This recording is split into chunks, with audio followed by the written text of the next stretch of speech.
শুভ সন্ধ্যা বন্ধুরা, মালবিকা লাইফস্টাইলে এক ঝলমলে নতুন হাসি খুশি ভিডিওতে সকলকে স্বাগত, সঙ্গে ভালোবাসা। তো তোমরা প্রথমে সোনাইকে দেখে বুঝে নাও সোনাই কতটা আনন্দ পেয়েছে মেলায় আসতে, ঘুরতে যেতে কতটা ভালোবাসে।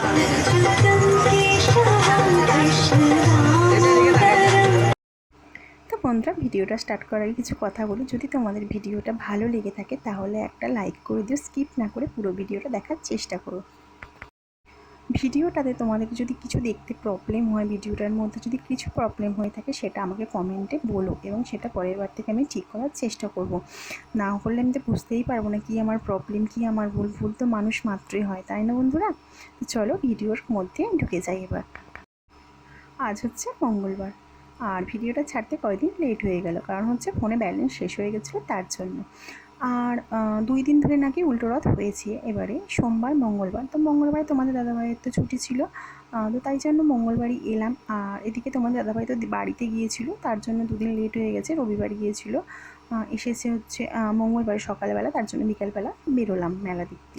মন তো খুব বায়না করছে মেলা টেলা দেখার জন্য, পাগল। আর সোনাই তো দেখতেই পাচ্ছ, ও মুখে কথা বলতে পারে না, কিন্তু ইঙ্গিতে ভীষণ আনন্দ পায় বাইরে বেরোলে এবং ঘুরতে বেরোলে। ওর ভীষণ মজা হয়, মানে পেটে খিদে থাকলেও ওর কোনো ব্যাপার নেই, সারাদিন ঘুরিয়ে গেলেও ওর খুব মজা। আগের ভিডিওতে তোমরা যদি আমার দেখো তো বুঝতেই পারবে সোনাই কতটা আনন্দ পায় মানে বাইরে ঘুরতে পেলে। সোনাইয়ের জন্য একটা বই নিলাম, কারণ হচ্ছে ওর দিদিভাই যখন পড়তে বসে বই নিয়ে খুব টানাটানি করে, খুব বায়না করে। তাই জন্য ভাবলাম যদি একটা করে এক্সট্রা করে বই দেওয়া হয়, হয়তো ওইগুলো দেখে বন্ধ যাবে, জানি না কী হবে। ওর দিদিভাইয়ের বই ধরে খুব টানাটানি করে, পড়তেই দেয় না। তার জন্য সোনাইয়ের জন্য একটা বই নিলাম, রং দেওয়া, ছবি দিয়ে। আর ভুট্টা কিনলাম। ভুট্টা সোনাইকে মেলার মধ্যে কিছু তো খাওয়াতে পারবো না, সোনাইকে একটা একটা মুখে ভুট্টা দিয়ে ভাবলাম যদি একটু পেটটা ভরে, তার জন্য ভুট্টা নিলাম। আমরা তো বাকি অনেক কিছু খেতে পারবো, সোনাই তো কিছুই খেতে পারবে না, তার জন্য নিয়ে নিলাম একটা ভুট্টা। এক প্যাকেটই ভুট্টা ছিল, শেষ নাকি সব বলছে মেলা আজকেই শেষ, তার জন্য আর ভুট্টা ভাজবো না। এক প্যাকেট ছিল, এটাই নাও, তাই এটাই নিলাম। তারপর সব দোকানগুলো আমরা ঘুরিয়ে সব বুঝে ফেললাম, মানে কেনাকাটি করবো কি জানি না, সব দেখে নিলাম। দেখতে ভালো লাগছে আর সঙ্গে ভিডিওটাও করে নিচ্ছি, সব দেখে নিলাম, ঘুরে নিলাম। তো দোকানগুলো দেখে তো মনে হয় সবই কিনে নিই, সবই ইচ্ছে করে, কিন্তু তোমাদের দাদাভাই তো সেই ভয়েই মেলাতে আনতে চায় না, তার জন্য বেশি কিছু খরচা করবো না এবারে ভাবছি। তো মনু গেছে, মনুকে কিছু কিনতেই হবে। আর সোনাই দেখো এক্ষুনি থেকে মানে এটা এটা হাত দেখিয়ে বায়না করছে। আর একটু বড় হলে কথা বলতে শিখলে কী করবে জানি না, ওকে নিয়ে মনে হয় আসাই যাবে না মেলাতে। আর মনু বললো এখানে একটু পকোড়া খাবে, আমি তো এসব তেলের ভাজা, এইসব বাইরের এইসব খাবার খাবোই না মোটে। তো মনু বায়না করলো, তার জন্য বললাম তুই তাহলে 1 পিস নিয়ে তুই খা, আমি তো খাবোই না, আমার মানে দেখি ইচ্ছাই করে না, কি বলবো। আরও একটা চিকেন পকোড়া নিয়ে নিয়েছে খাওয়ার জন্য। তা আমি কী করবো, পাশে খালি ছিল চেয়ার, ওখানে বসে সোনাইকে ভুট্টাগুলো খাইয়ে নিচ্ছি। সোনাইকে একটু ভুট্টার জলটা খাইয়ে দিই, একটু পেটটা ভরে থাকবে। তো ঘুরতে তো মোটামুটি আমাদের অনেকক্ষণই সময় লাগলো। সোনাই তো আনন্দ পাচ্ছে, কাঁদছে না বাড়ি যাওয়ার জন্য, তার জন্য আমাদের বাড়ি যাওয়ারও কোনো চাক থাকবে না, মানে ঘুরে যাচ্ছি, চাক নেই। ওকে বসে বসে ভুট্টাটা এখানে ততক্ষণ খাইয়ে নিলাম, মনু এখানে পকোড়াটা খেয়ে নিচ্ছে। মেলা মানেই তো ফুচকা, ফুচকা খেতে কার না ভালো লাগে, তাই আমরাও ফুচকা খাওয়ার জন্য লাইন দিয়ে দিলাম। মনু, আমি তোমাদের দাদাভাই 3 জনে খেয়ে নিলাম ফুচকা। তারপরেই লাইন দিলাম আইসক্রিমের দিকে। তো মনুর এই আইসক্রিমটা পছন্দ, তার জন্য এটাও চুজ করে নিল। আর আমরা কিন্তু খাবো অন্য আইসক্রিম, কিন্তু মনু দাম দিয়ে দামি আইসক্রিম কিনলো, একদমই খেতে ভালো না। কিন্তু আমরা যে আইসক্রিমটা খেয়েছি ওটা খেতে দুর্দান্ত ছিল, ওটা খুবই ভালো ছিল খেতে। মনুর আইসক্রিমটা যেহেতু আলাদা, তার জন্য খাইয়ে খাইয়ে সবাইকে দেখছি, মা একটু খাও, বাবা একটু খাও, মানে কেমন টেস্ট আর কি দেখানোর জন্য। আমরা দেখো এই আইসক্রিমটা খেয়েছি। মেলা ঘুরে ঘুরে সোনাইয়ের জন্য আর খেলা পছন্দ করতেই পারছি না, এটা না ওটা, সোনার জন্য কোনটা সেফটি হবে কিছু বুঝতেই পারছি না। শেষ পর্যন্ত এই লাইট জ্বলা বলটা কিনলাম, ভাবলাম এটাই সোনাইয়ের পছন্দ হবে। তো অনেক ঘোরাঘুরি করে এটা শেষ পর্যন্ত নিলাম। সোনাইয়ের বাবাতেই পুতুল নিবি, এটা নিবি, ওটা নিবি করেই যাচ্ছে। তারপর বললাম ও এগুলো এখন যতই হাত দেখাক, সোনাই তো হাত দেখিয়েই যাচ্ছে, এটা না এটা এরকম করেই যাচ্ছে। সোনাই তো আর বোঝে না, ও রং দেখতে পাচ্ছে, হাত দেখিয়ে যাচ্ছে। তো আমরা বুদ্ধি করে বলটা কিনলাম লাইট জ্বলা, ওর পছন্দ হয়েছে, বাড়িতে এসে ওটা নিয়ে খুব খেলছি। আর শেষে দেখাবো আমি কী কী কিনেছি।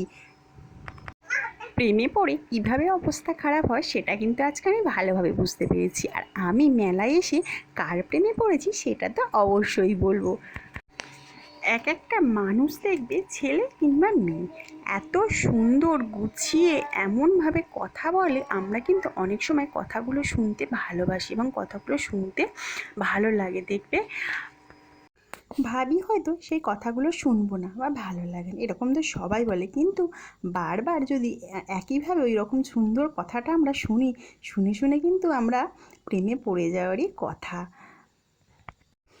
এখন যেহেতু ইন্টারনেটের যুগ, তো ফোনেতেই সব কিছু এখন মানে চলছে আর কি। তো ফোনের মধ্যে হঠাৎ দেখবে কোনো রং নাম্বার এসে, ছেলেরা বেশি দুষ্টুমি করে, তো হঠাৎ করে ফোন এসে এত সুন্দরভাবে কথা বলে, বিরক্ত লাগে, রাগ হয়, কিন্তু কথাগুলো আবার পরে ভাবি বলছিল তো বেশ সুন্দর করে, কথা বলার তো বেশ স্টাইল আছে, সুন্দর, তাই বলছি অনেক সময় কিন্তু ভালো লাগে। আর দেখো এখানে এই দোকানটা আমার মেলার মধ্যে ভীষণ পছন্দ হয়েছে, এই সাজিয়েছে যে না কি সুন্দর, মানে হেভি লাগছে দেখতে, ভীষণই সুন্দর লাগছে দোকানটা সবগুলো। আর দেখো আমি কিছু কিন্তু কিনতে পারছি না, কারণ এখানে রাখার জায়গা খুবই কম, আমার প্রয়োজনীয় জিনিসগুলোই রাখতে পারি না ঠিকভাবে, তাই এখানে কিছু কিনছি না। অন্য সময় মেলায় গেলে কিন্তু আগে অনেক কিছু কিনতাম ঘরে সাজিয়ে রাখার জন্য, ওখানে তো অনেক জায়গা ছিল, তার জন্য কোনো অসুবিধাই হতো না। এই যে সাজিয়েছে না, এটা খুব সুন্দর লাগছে, পাখিগুলো, নৌকাগুলো, মানে ভীষণই সুন্দর লাগছে। আর এখানে দেখো কিছু বাউল গান করছে, কিছু মানে গ্রামের বধূরা যেভাবে সাজে এই সবগুলো সাজিয়ে রেখেছে, এইটা তো ভীষণই ভালো লাগছে। আমার দোকানটা মানে মেলার মধ্যে সব থেকে এই দোকানটা আমার খুব পছন্দ হয়েছে। হ্যাঁ, যেটা বলছিলাম, এইভাবে কথা বলতে বলতে দেখবে 5 দিন ফোন করলে দুটো একটা করে কথা বলতে বলতে এবং শুনে সেই কথাগুলো পরে মাথায় এলে এইভাবে কিন্তু আমরা ফেঁসে যাই, এইভাবে কিন্তু আমরা প্রেমে পড়ে যাই এবং ঠকেও যাই। অনেক মেয়েরা এইভাবেই কিন্তু এখন ফেঁসে যাচ্ছে। তো সেটাই আজকে আমার হয়েছে এই মথুরা কেকের সঙ্গে, মানুষের সঙ্গে না, কিন্তু তোমরা ভেবো না কোনো মানুষের সঙ্গে আমি আবার আজকাল প্রেমে পড়ে গেলাম হঠাৎ করে। তো এই মথুরা কেক আমি প্রথম দেখলাম, কোনো মেলাতে দেখিনি, আজকে প্রথম দেখলাম। আগের দিনে যখন মেলায় গিয়েছিলাম এইভাবে হাঁকছিল, আমার তো খুবই ইচ্ছা করছিল কী জিনিসটা খেয়ে দেখবো। আজকে কিন্তু আর ছাড়িনি। মেলা তোমাদের মানে দাদাভাইকে বলছি মেলায় যাওয়ার সাথে সাথে চলো এই মথুরা কেক কিনে খেয়ে দেখি কীরকম খেতে। বলছে থাক পরে খাবে, দাঁড়াও। বলে বলে বেশি দাম না, 10 টাকা পিস। তো তোমাদের দাদাভাই খায়নি, আমি আর মনু কিনে নিলাম মথুরা কেক। খেয়ে দেখলাম জঘন্য খেতে, কিন্তু এমনভাবে বলছিল আমি কিনতে বাধ্য, এত সুন্দরভাবে মানে হেঁকে হেঁকে বলছিল, আমি তো কথা বলতেই পারি না, এত সুন্দর স্টাইল করে বলছিল মথুরা কেক নেবে, মথুরা কেক এখানে পাওয়া যায়, এইভাবে এইভাবে অনেক কিছু বলছিল, আমি তো বলতেই পারবো না সেটা আর। তো তাই বলছি, কথা শুনে কিন্তু মানুষ কিছু খারাপ জিনিস খুব ভালো বলে বিক্রি করে দেয়, আর সেটাই তোমাদেরকে আজকে বলছি আমি। তো মেলার মধ্যে এমনভাবে চারিদিকে মানে মোমো করছে মথুরা কেক বলে, তাই আমি কিনে খেতে বাধ্য হলাম। আর এই যে দেখতে পাচ্ছ বাড়িতে এসে কড়াই খুন্তি নিয়ে বসে পড়েছি পাঁপড় ভাজতে। তোমার দাদাভাইয়ের আজকে এত পাঁপড় খেতে ইচ্ছা করছে, মেলার মধ্যে খাইনি বলে বাড়িতে এসে ভেজে দিতে হলো পাঁপড়, তাই ভেজে দিলাম। আর এই যে দেখো মেলা থেকে এইসব জিনিসগুলো কিনেছি, তার মধ্যে মগ কিনেছি, মগটার আবার মুখটা ফাটা, ভুলটা আমাদেরই, দেখে নিইনি, দোকানদারের আর কী দোষ, দোকানদার দিতে পারলেই বাঁচে, আর আমি দেখে নেওয়া উচিত ছিল, তাড়াহুড়োর মধ্যে দেখে নিইনি। আর এই যে কিছু ক্লিপ কিনেছি, সোনার এই বইটা কিনেছি, আর এই কটা ক্লিপ কিনেছি, একটা নেল পলিশ কিনেছি, আর হচ্ছে মনুর এই ব্রেসলেটটা কিনলাম। তারপরে এই মগটা সোনাইয়ের পছন্দ, মানে পছন্দ না, আমার প্রয়োজন, যে ছোটো মগের মধ্যে একটা নিয়ে জল নিয়ে খাওয়াই, তো এটা প্রয়োজন হলো তাই কিনলাম।